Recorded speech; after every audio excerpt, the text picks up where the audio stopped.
ଗାଁର ନାମ ସିଆରା, ଗୋଚର ଜମି ହାତାଇବାରେ ପ୍ରଫୁଲ୍ଲ ପ୍ରଧାନ ନିଆରା। ହଁ ଆଜ୍ଞା, ଆମେ କହିବାକୁ ଯାଉଛୁ ପୁରୀ ଜିଲ୍ଲା କୃଷ୍ଣପ୍ରସାଦ ବ୍ଲକ ପଣସପଦା ଗ୍ରାମ ପଞ୍ଚାୟତର ସିଆରା ଗ୍ରାମର କଥା।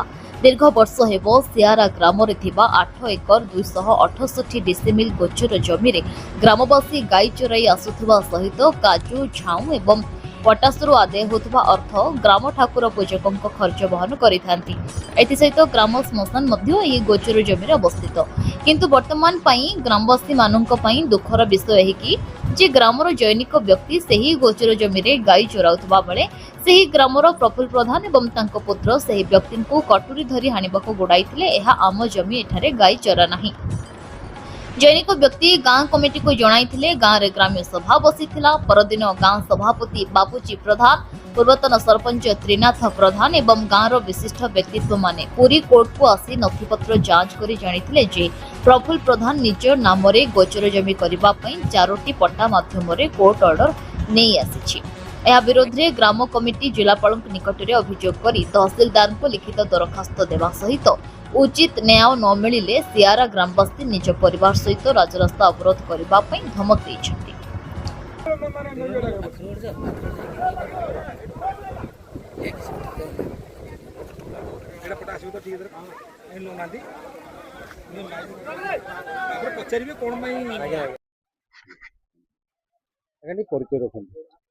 जय जगन्नाथ। मो ना पवित्र प्रधान, गाँ हूँ सियारा। बर्तमान सियारा ग्राम गोचर जमी जो प्रकार विशृंखला चलती कौन कहते गोचर जगह पर मु कहवाक चाहूँगी जे आम पूर्वपुरुषरू भी गोचर जगार ग्रामवासी मध्यम खाऊले। आज की मत 48 वर्ष है मु भी से अनुभूति अच्छी। मुझे भी गाई चरुले, महिषी चरुले, से भी आमर श्मशान गोटे पाखे अच्छी, पोखरी गोटे अच्छी। श्मशान डाहा कलापर गाधुआध करके जाती। जेहेतु आम पूर्वपुरुष से खाऊले, ग्रामवासी जो 5 टंका 2 टंका इनकम होता है ठाकुर कम लगुता। जो ठाकुर आम ब्राह्मण गोटे रखी आम तो ग्रामवासी किसी इनकम नाला ना। से गोचर जगार जहाँ काजू कि आमर जो आकाशी गछ उठी से बिक्री है ब्राह्मण नौले से पानी दौले ग्रामवासी मंदिर ये।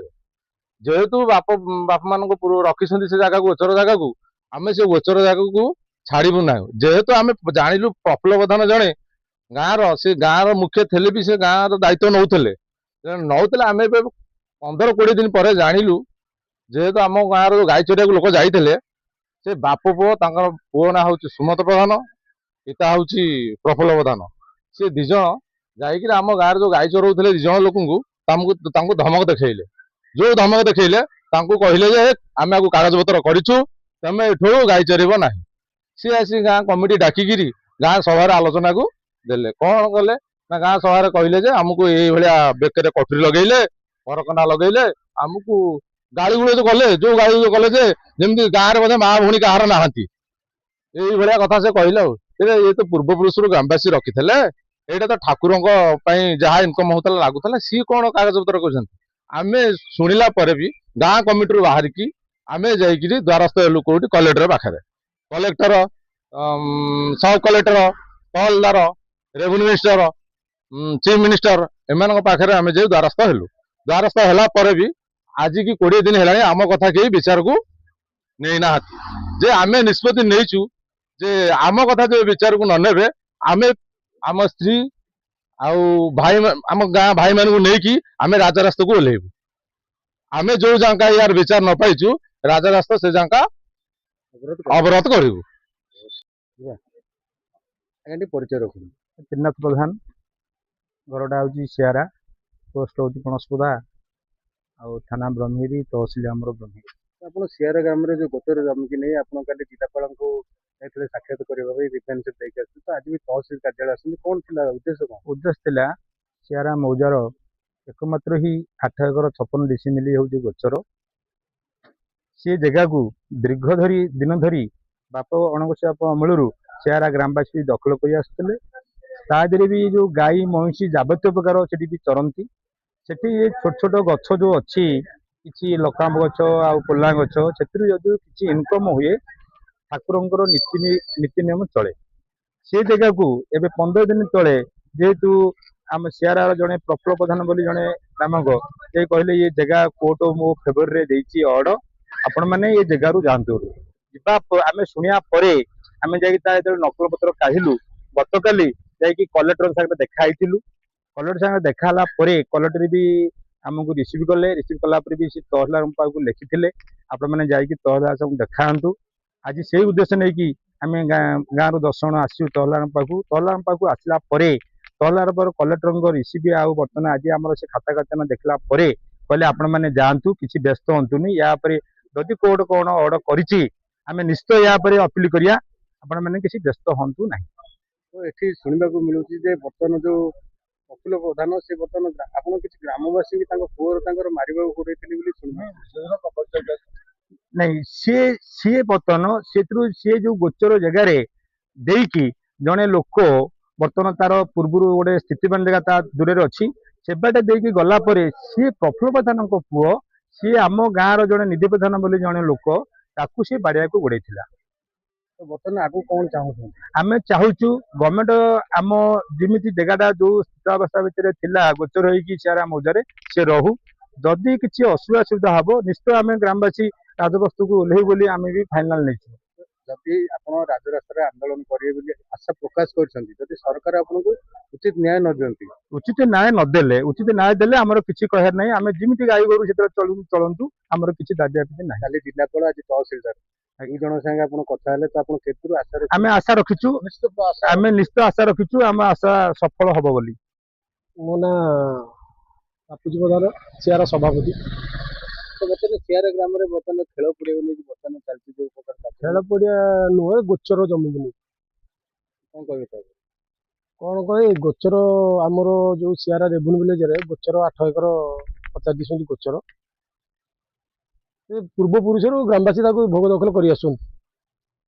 ମାନେ ଦୀର୍ଘ 50 60 କି 70 80 ବର୍ଷ ହବ, ସେଟା ବି ଆମେ କହିପାରିବୁନି କେତେ ବର୍ଷ ହବ ଯେ ଆମେ ଏତେବେଳଠୁ ଆମେ ଜାଣୁଛୁ। ଏବେ ଆମରି ଗ୍ରାମର ଜଣେ ଯୋଉ ପ୍ରଫୁଲ୍ଲ ପ୍ରଧାନ ନାମକ ଜଣେ ବ୍ୟକ୍ତି, ସେ କିଛି ପଟ୍ଟା ପାଉତି କଣ କରିକି ଏବେ ଆଣିକି କହୁଛନ୍ତି ସେ ଜାଗା ଟୋଟାଲ ସବୁ ଗୋଚର ଜମି ତକ ମୋର, ଗ୍ରାମବାସୀ ତମ ସେଥିରୁ ଉଚ୍ଛେଦ ହେଇଯାଅ କହିଲା ପରେ ଆମେ ବି ସେ କଥାକୁ କିଛି ଜାଣିପାରିଲୁନି। କଣ ଗୋଚର ଜମି ଗୋଟେ ଜଣେ ପର୍ସନାଲ ଲୋକ ନେଇକି ପଳଉଛି, ଗୋଚର ତ ଗଭର୍ଣ୍ଣମେଣ୍ଟ ନେଇପାରୁନି ନା, ଜଣେ ପର୍ସନାଲ ଲୋକ କେମିତି ଏତେ ନେଉଛି, ଗଭର୍ଣ୍ଣମେଣ୍ଟ ଗୋଟେ ଡିସିମିଲ୍ ଯେହେତୁ ନେଇପାରୁନି। ସେଠୁ ଆମ ଗାଁର ଗୋଟେ ଲୋକ ଯାଇଥିଲେ ସେ ଜାଗାକୁ ଗାଈ ଚରିବାକୁ, ଯିବା ପରେ ତାକୁ ବି କଟୁରୀ ଧରିକି ଯେତେବେଳେ ହାଣିବାକୁ ମାରିବାକୁ ଗୋଡେଇକି ତାକୁ ଛାଡ଼ିଲେ, ଏଠିକି ଆସନି ସେ ଜମି ସବୁ ଯାଇକି ମୋର। ସିଏ ଆସି ଗାଁରେ ଜଣେଇଲା ପରେ ଗ୍ରାମବାସୀ ଆମେ ବସିକି ତାକୁ ଡାକିକି ପଚାରିଲା ପରେ ସିଏ ଆସିଲା ନାହିଁ, ସିଏ ଟୋଟାଲ ଆସିଲା ନାହିଁ ସଭାକୁ। ତେଣୁକରି ଗୋଚର ଜମି ଯେହେତୁ ଆମେ ପୂର୍ବପୁରୁଷରୁ ଖାଉଛୁ ଖାଇବୁ, ସେଠି ଯାହା ସିନା ହେଇଯିବ ଖାଉଛୁ। ଏହା ଶୁଣିଲା ପରେ ଆମେ କଲେକ୍ଟର ଦେଇଛୁ ଆମର, ଆପଣ ତ କାଲି ବିଭାସକୁ ଯାଇଥିଲେ। ହଁ ଦେଇକି ଆସିଛୁ। ସେ କହିଛନ୍ତି ତୁରନ୍ତ ପଦକ୍ଷେପ ନେବା ପାଇଁ ବି ସେ କଲେକ୍ଟର କହିଛନ୍ତି। ଏଠି ଆମର ଦେଇଛୁ, ମୁଖ୍ୟମନ୍ତ୍ରୀ ଦେଇଛୁ, ରେଭେନ୍ୟୁ ମିନିଷ୍ଟର ଦେଇଛୁ, ସମସ୍ତଙ୍କୁ ଗୋଟେ କପି ଦେଇଛୁ। ଏପର୍ଯ୍ୟନ୍ତ କିଛି କାର୍ଯ୍ୟାନୁଷ୍ଠାନ ହେଇନି, କହିଛନ୍ତି ସବୁ କାର୍ଯ୍ୟ ଅନୁଷ୍ଠାନ ଶୀଘ୍ର କରିବେ।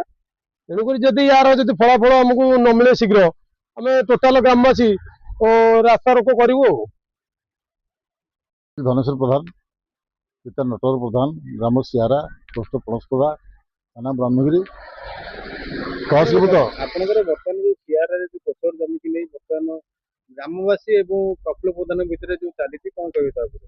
ଆମେ କହିବାକୁ ଚାହୁଁଛୁ ଯେ ଗୋଚର ଜାଗା ହଉଛି ପ୍ରତ୍ୟେକ ଗାଁରେ ରେଭେନ୍ୟୁ ଭିଲେଜ ପରେ ଗଭର୍ଣ୍ଣମେଣ୍ଟ ତରଫରୁ ଗୋଚର ଜାଗା ଥାଏ, ଆମର ସେଇଭଳିଆ ଅଛି।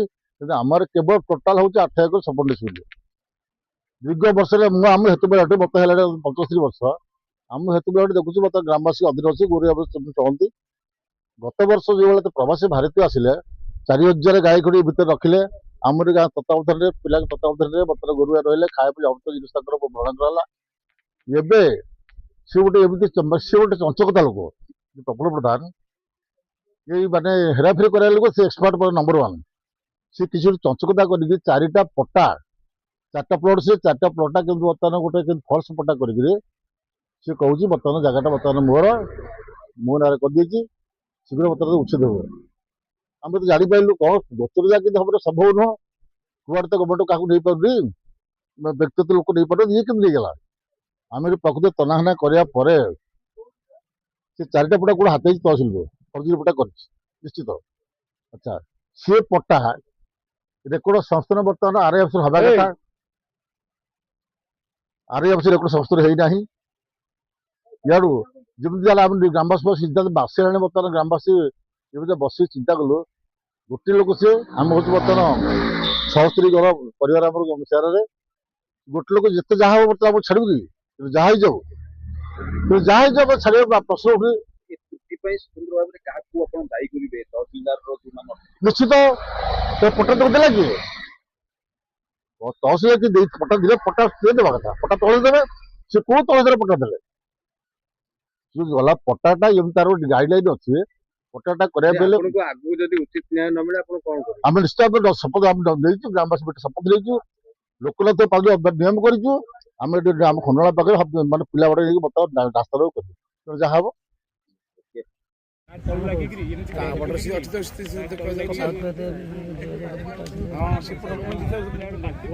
ପୁରୀରୁ ରମେଶ ସାହୁଙ୍କ ରିପୋର୍ଟ, ନ୍ୟୁଜ ଉପାନ୍ତ ଖବର।